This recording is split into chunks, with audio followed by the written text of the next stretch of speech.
Hello everyone, Pulse here, and welcome to another info-packed episode of Forging Fantasy EverQuest Next. Now in this very exciting episode, we're going to discuss some of the things that were revealed with SOE's most recent live stream event for EverQuest Next Landmark. Now at 53 minutes and some change, it was pretty substantial with some new information, some nice reveals, and also some nice reiterations on what we've already come to expect when it comes to EverQuest Next Landmark. Now I've done my best to pick out the full screen clips of Landmark gameplay so that you guys can see the actual building and the tools that will be available in Landmark, but while that's rolling in the background, let's get into some of the topics discussed during the actual live stream. Now the first one I wanted to talk about were the races that will be available in Landmark. Now currently it looks like just humans will be available, at least at launch. Our characters will be heavily customizable though at the character creation screen, as we should have expected, but also through the crafting system that will go into Landmark so that you can build your character the way you want with the different armors and the different tools and so on and so forth, so you will be able to make your character your own. Now, SOE mentioned that other races aren't something completely thrown off the table, it's not something that they've totally trashed, but as of right now, they're really putting all of their time, money, focus, and efforts into making the actual building aspects of Landmark the big drawing point. They want that to be perfect for the release of the game, so they're really focusing on that first, but maybe down the line we'll see some other races come into Landmark. I would expect them, honestly, because they've made sure to say time and time again now that we've learned about combat and different things like that, that Landmark is not just the pre-version of EverQuest Next, the MMO, but it will be its own MMO in its own right. So I would expect some other races to come down the line, maybe, I don't know, months and months down the line, but I would expect them to be added.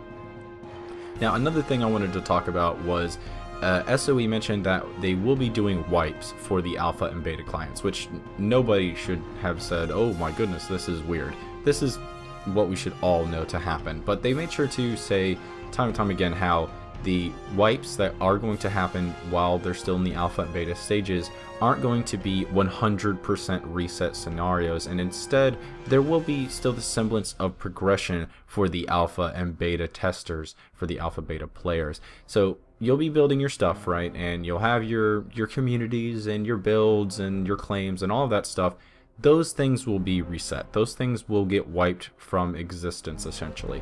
But your character and the building templates and the items and services purchased with real-life money, all of those things will remain intact. So, to me, you're going to keep the majority. The builds are the time-consuming part, obviously, but you will have those templates and you will have what progression your character has gained. So it's not a total reset, and with the templates in there you can maybe even quickly regain what you've previously built. Now they also wanted to mention that there is indeed an NDA with this, and this kind of made me sad because, as I kind of mentioned in the previous video to this one, SOE had, I'm pretty damn sure, said that they don't care for NDAs and they don't really care for the overly restrictive contracts that are kind of similar to that, where they hinder player-created content and giving feedback via like maybe podcasts or video creations in my case. But it does look like, in the current at least, alpha is set to have an NDA in place when the client does come available, and maybe even closed beta could have one too.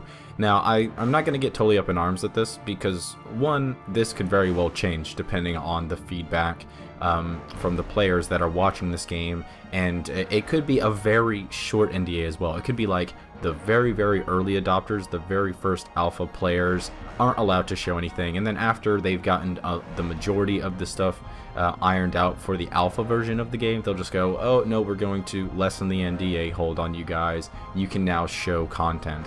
And then two, it could turn out to just not be this overly bearing NDA, as I kind of mentioned. It could just be, and I could be mistaken, NDAs I'm pretty sure aren't just this concrete thing. Like if somebody says NDA, it has all of these rules pre-attached. Instead, I'm pretty sure you can set up your own parameters based on the company, obviously. They're going to choose the rules that are in the NDA and how strong. So maybe they could have an NDA where it's like early levels of alpha, no video is permitted, but discussion is fine, or something like that. So I'll wait and see before I get kind of frustrated and angry at this, because I do want to create content for this game. But as I said, I'm just going to wait and see how it is, because they've been very transparent about everything else. I'm going to give these guys the benefit of the doubt here, and just assume they're going to implement an NDA, if I could fucking talk. They're going to put one in place to cover their butts, but once everything's more presentable, they will probably drop it, or at least lessen its hold on us. Now let's talk a bit about the actual building that's going to happen in Landmark, since we've learned some pretty cool things. One of the biggest one, which I'm sure you've noticed already in the footage in the background there if you're watching, is the ability to fly, much like a creative mode in Minecraft of sorts. This is pretty awesome, I have to say. It is pretty damn awesome, because I was actually kind of concerned as to how players, especially the single player, would be able to build these kind of monolithic and enormous structures and cities and that kind of thing without proper vertical navigation. And luckily, SOE seems to have noticed the ease of use that comes with a fly ability in these types of building environments. Now, SOE did mention that flight is something that will have to be earned in the game proper, and it won't come easily. It's going to be one of the big goals most people are going to commit to once they get into the game. They're going to see flying as one of those big hurdles to overcome so that you can really take your building to the next level. So I'm expecting a lot of people to get into the game. There's going to be a couple tasks that have to be taken care of right at the beginning, and then you're going to bolt your way towards flying as fast as you can. Obviously, unless other goals get in the way of that, depending on the progression system, but I would expect flight to be one of the big things people rush towards. Now, one of the things I wanted to mention before going forward is that a while back, SOE was mentioning to people that were concerned about the creative focus, how some people really wanted to focus just on building. They didn't want to deal with other players or other mobs. They only wanted to build and build with other people that also like to only build. And when they were talking about this, they were looking at potentially other zones or areas that were separate, or maybe even separate servers if they couldn't figure out a good way to separate this kind of player type. And it was mentioned that they would have these different areas, and since flying is not going to be readily available in the normal game at least, I would expect them, if they do indeed implement these separate areas or separate servers, to give flight to them at least more easily, kind of like a creative mode in Minecraft, so you can indeed get right into the creative aspects of the game with little or maybe even zero holding you down, holding you back when you log into the game. I really don't see why they would implement flight in any other way if they do designate separate areas for the creative-minded players that don't really care to conflict with monsters or other players. I really don't see why they would implement it any other way, so that's kind of my prediction if they are indeed going to implement the separate areas as they've said they have, as they've said they would. My god, I'm having issues today. But let's move on to another cool thing that we learned, and that was the heal tool, which I expressed lots of excitement for when I heard about it from the different press outlet impressions and stuff like that, and it was definitely warranted from what was shown in this video. It does exactly what it says it's going to do, and it does so fantastically. It literally lets you restore the world to its previous glory. It's pretty damn cool. It's one of the coolest tools I think could have possibly been implemented in this kind of game, where it's all about the building and the environment and how the player and world interact. Now, one of the things that we should take away from this also was the mention that the heal tool, as you erase stuff or restore stuff in the world, it will affect your resources. So if you erase a building, for example, that you've placed down, the resources that you used to originally place it down to create the blocks and build your little whatever it is, it will restore those resources back into your inventory. Now, I don't remember them, and I could have just missed it, but I don't remember them saying the opposite would be true. So if you were filling back in earth that you had previously mined up, like if you had an area of rock and dirt that you previously mined, would those resources, the stone, the rock, and the dirt, be removed from your inventory and replaced back in the world? I kind of hope so, to be completely honest. I kind of like the idea of there being this back and forth between the player and the world itself. It would kind of give the character, or give the world some character, and make it so that there's a little bit more thoughtful gameplay being employed by the actual players. I think that would be pretty cool. Maybe that's something that they would implement for a certain style of player. They seem to be very in tune with this idea that they will be able to provide different areas for different like-minded individuals, which is kind of one of the things that we'll talk about here in a second.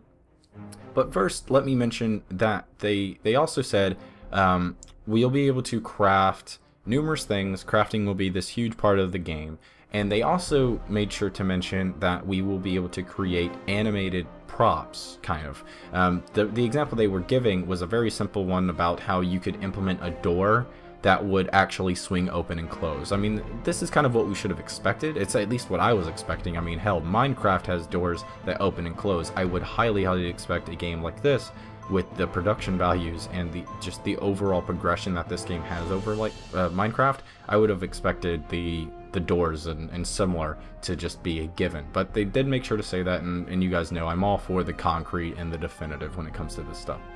Now, back on to what I was saying about the separate characters, these separate areas. The coolest thing probably that we learned during this live stream was that we're going to have a map, but we should have expected that. But this map is going to do some pretty cool things. The one that they had mentioned here was how it will somehow label areas and buildings kind of thematically. It will label buildings and areas based on the kind of structure that it is, so that you can pull up your map and look around and you'll be able to see different areas labeled different things. So you could look at your map, for an example, and you might see this area labeled fantasy or whatever other title that they decide to give buildings in this fashion. So we have a fantasy style area, and we've got multiple different people building fantasy style buildings, right? Building a fantasy community of sorts.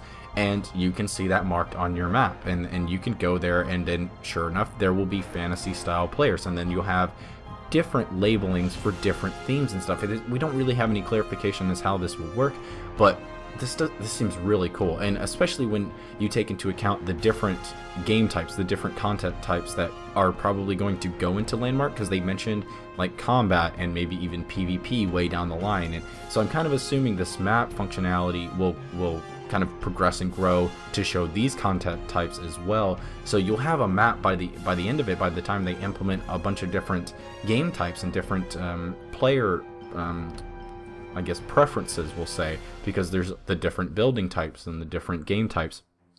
Maybe you'll have this big ass map where you open it up and you can see your community of people that are like fantasy roleplay types, and they're making their own community of all these fantasy buildings. And then, ooh, look down there in the center, there's this big area where there's this giant ass waterfall with tons of resources or something, and the PvPers have migrated there, and that's where they fight back and forth and continuously build and destroy. And then if you look over there, there's the guys that play kind of like a more hardcore version of the game, where they don't just build, they fight the environment, and it's all about the progression based on their resources, the kind of base game, as it were. That there's like a community of people over there doing that, and there's lots of possibilities with this. And in fact, I'm getting ahead of myself. I always do this when I start talking about Landmark. I kind of go nuts with almost fanatic levels of gleeful daydreaming for the potential of this game. It really talks to me, this game. It does, and I hope it talks to you guys too. It speaks to you in a way that just gets your mind running. But I think I'll call it there, guys, before I get too crazy. Thanks so much for watching, and if you enjoyed this video in the slightest, make sure to like, subscribe, share with your friends, and comment down below on anything that crosses your mind, really. Anything about the content discussed today, or any of my other videos, or anything you can think of, really. I'm not opposed to answering random questions. But also, if you guys, by chance, before we go, if you're interested in watching the full version, the nearly hour-long live stream video that they did, make sure to check out the official EverQuest Next website for the full video. I'll have a link down below, as I always do. Make sure to check it out for the full live stream video if you want to get some of their commentary, and maybe there's some stuff I even missed. I'm not 100% sure. But thanks again for watching, guys, and I will see you on the next one. Bye.